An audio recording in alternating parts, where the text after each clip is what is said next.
Okay, so git.allowForcePush controls whether force push with or without lease is enabled.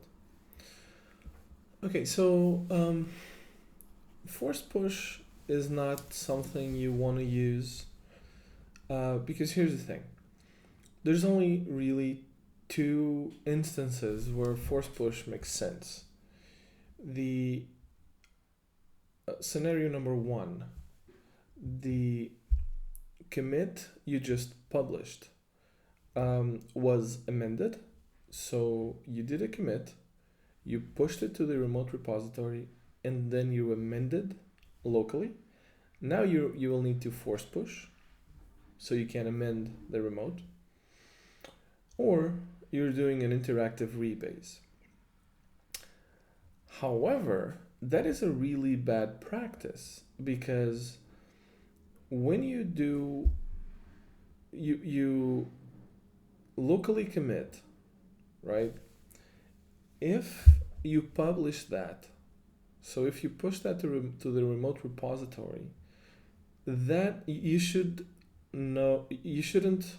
amend that commit because it's published now.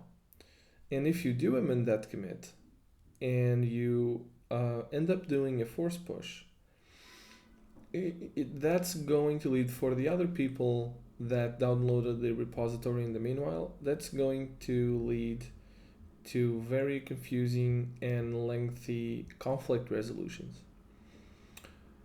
Okay, so force push should only be used or is only really necessary after you push a commit that really needs to be amended or do an interactive rebase.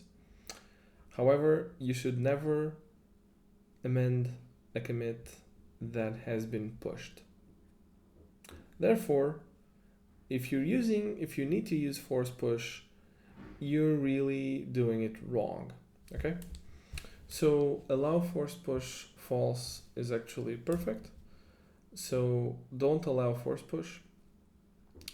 And just make sure you're not amending commits that you have made public.